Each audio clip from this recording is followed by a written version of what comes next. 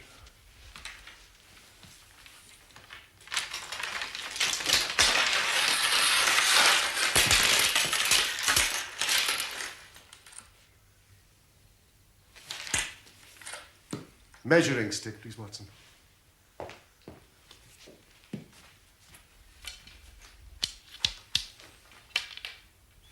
Would you hold that for me, Musgrave, please? And that. Now, will you take the last yard of the string and tie it to the base of the fishing rod, Watson? Yes. And when you've done that, would you bring the ritual and join me on the lawn?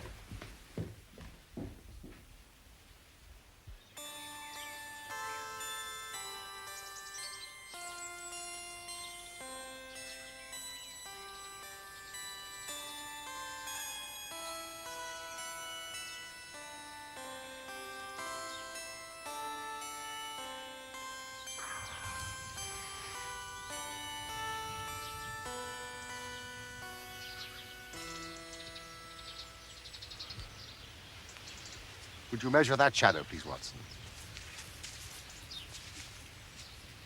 9 feet. So the calculation is now a simple one. If a fishing rod of 6 feet throws a shadow of 9 feet, then a tree of 64 feet would throw one of... 98. 96. Yes, of course. And the line of one, of course, would be the line of the other.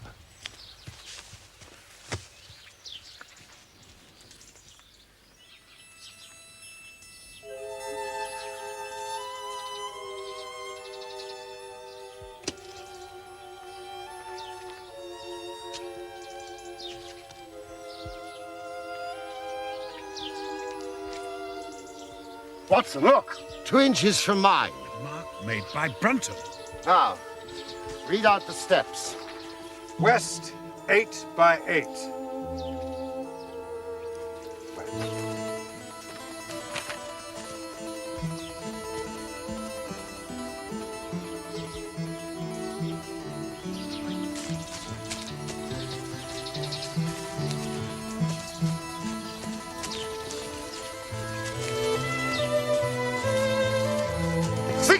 And...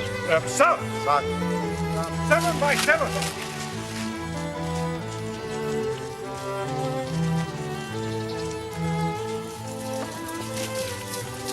$49. West, 6 by 6.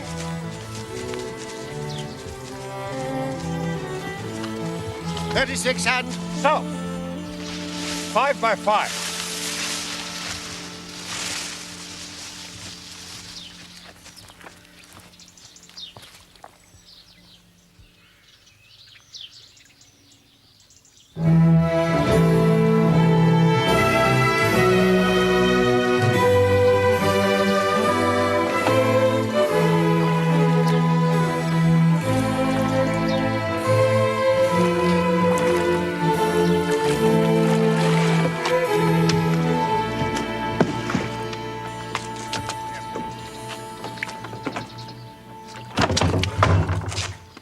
And? 2 by 2.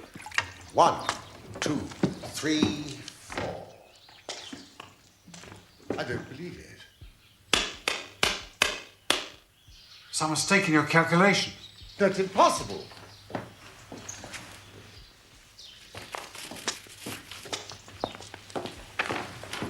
Brunton hasn't been here. 2 by 2 and so under. These stones haven't been moved in many a long year. And under. Holmes, you've forgotten the and under. Is there a cellar under here? As old as the house.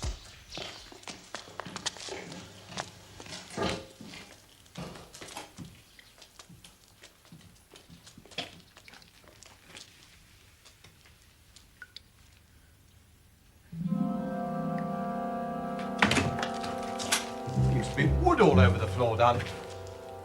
That's Brunton's muffler. I'd swear to it. Watson!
Inspector, this is a friend of mine, Dr. Watson.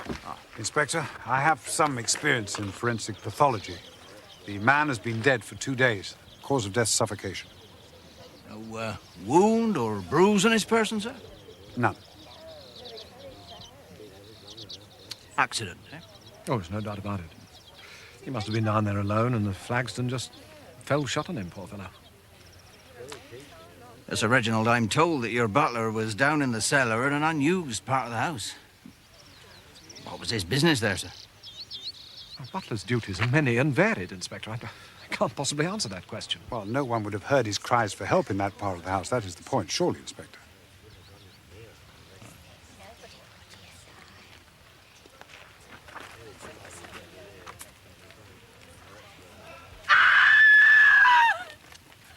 Alice. Rachel! She done it! She killed him! That's why she ran away! Tregallis! Rachel? It's nothing. The servants are naturally upset. Well, who is this Rachel? One of my housemaids. She was engaged to Brunton. Do please cover him up. When he disappeared, she became ill and left. Well, I shall want to see her. I shall want to see that young woman also. Sergeant? All right, take this. Doctor, please.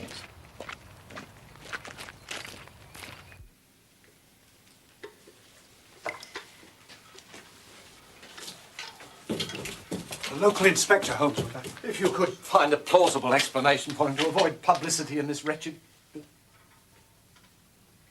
I must confess that so far I am disappointed in my investigation.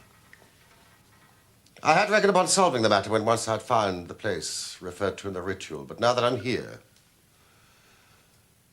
I'm as far as ever from knowing what it was your family concealed with such elaborate precautions. But you've solved my mystery of Brunton. But how? How did his fate come upon him? And what part has been played by the woman who's disappeared?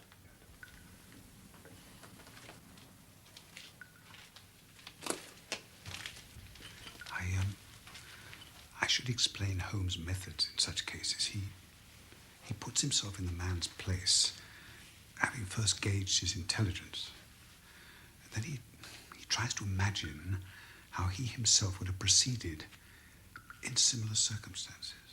In this case, Brunton's intelligence is first-rate. So you see, it is unnecessary to make allowance for the personal equation. As the astronomers have dubbed it.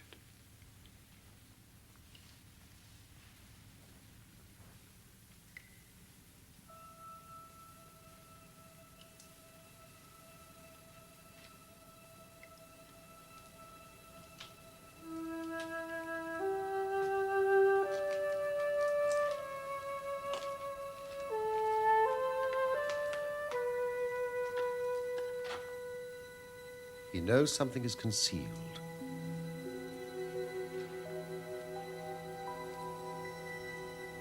He has spotted the place.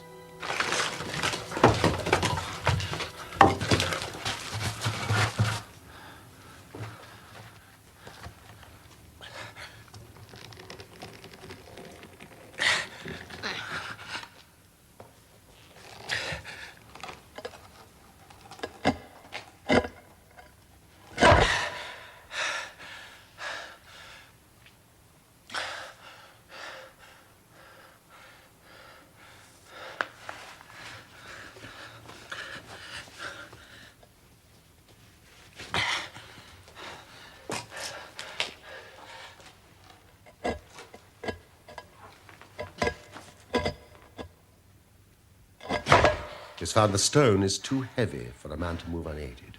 So, what does he do? Help from outside. No one to trust. Help from inside. But who? Rachel. She still loves him. He sees it in her eyes, for all her show of hate.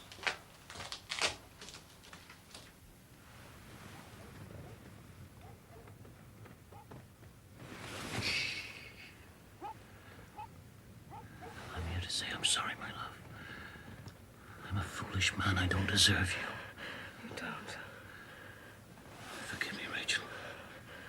Why? There's no one else for me. No, never has been, you know that. As this house, it eats into your soul. Let me take you away from here. We'll start afresh. Your promises. Oh, Richard, you make them so freely. You've never loved me. Oh, you're wrong. Oh, I love you for your beauty and your spirit. We're a perfect match. With my brains and your heart. What do we want with service to others? The world is out there calling us, my love. And how do we get out there with no money? We'll have all the money we need. I've found some in this house all them country squires have missed. Now I've found it and I'm ready to go. But not without you. I couldn't live without you. I'm to be your husband, Rachel.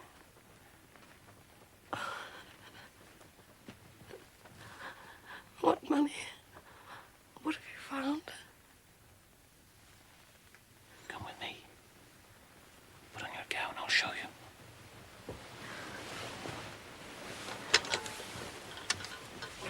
Softly now.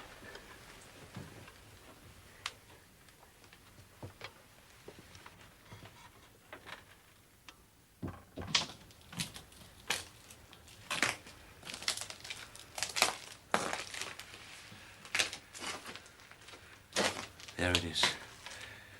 Under that stone. All we have to do is lift it. Now, pick up that wood.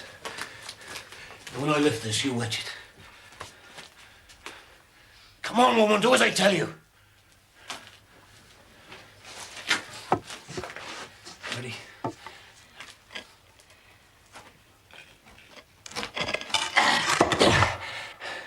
And another one.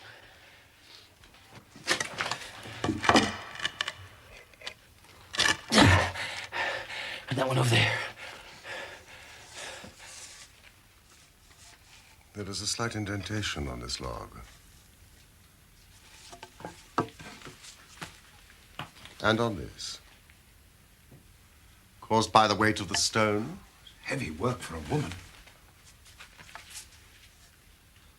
And this, I think, has been used finally as a support.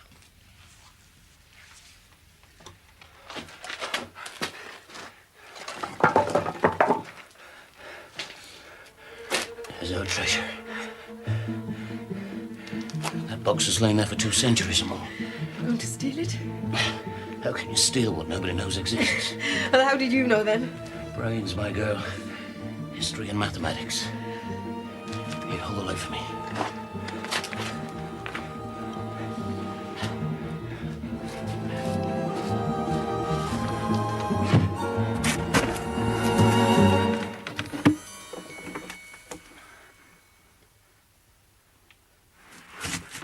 Bring the light closer.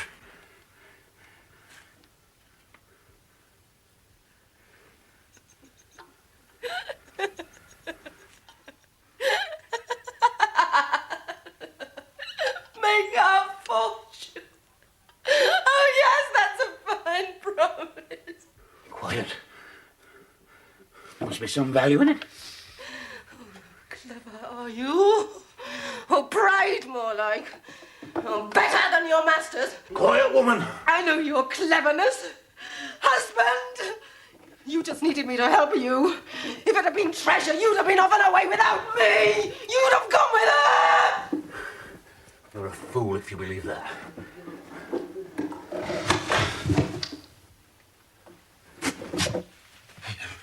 Take this. Now help me out of here. Rachel. Rachel! My love, get help. I can't breathe. Get Mr. Holmes. Quickly. Please, my love. Rachel! Oh, God. Help me! Rachel! Rachel! Help! Rachel!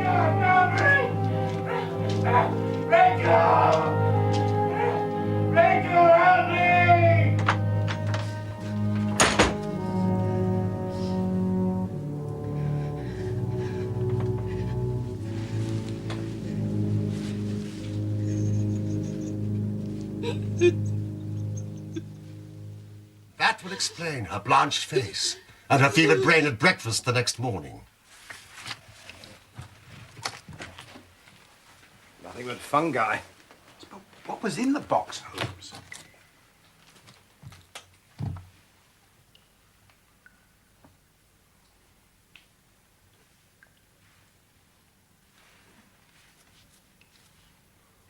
It's Charles I. We may find something else of Charles I. The bag that was fished from the mere. Gentlemen, look. It's a jewel. A family heirloom. It's possible. Your ancestor, Sir Ralph Musgrave, was he a prominent cavalier? Oh, yes, indeed, yes. He was close to Charles II in his wanderings during the Commonwealth. Then I think that should give us the last link that we wanted.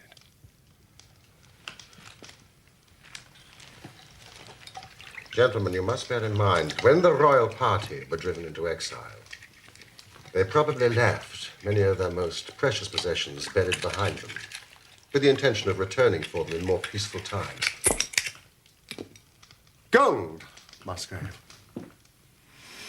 Watson, I believe you have in your hand a relic which is not only of great intrinsic value, but also of great importance as a historical curiosity. Well, what is it? Nothing less than a fragment of the ancient crown of the kings of England. The crown? Oh, no, Holmes, it's too fanciful.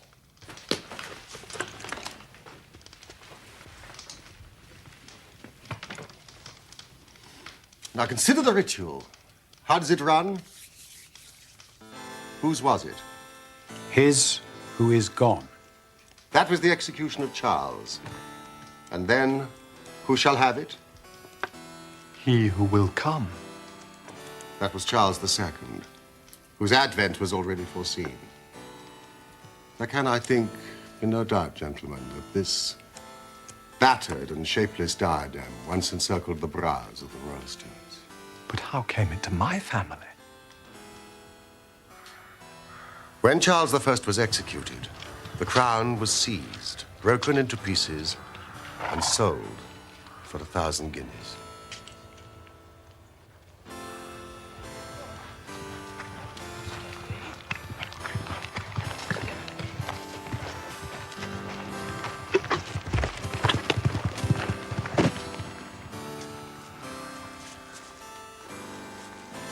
Since then, there has been no trace of it. Until now. But why did Charles not get it back on his return? That is a question which may never be answered. When your ancestor died, by some oversight, he left this guide to his descendant without ever explaining the meaning of it. Father to son. Until at last, it came within reach of a man who tore its secret out of it and lost his life in the venture. Rachel?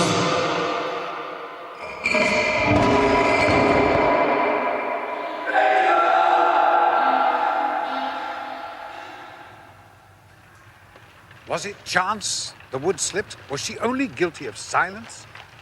She had a passionate Celtic soul. The man had wronged her. She had him in her power. Might it not have been vengeance that sent the stone crashing? Her hand that dashed it away. And what has become of her? Very probably she's far away from Holston now and carries her secret with her.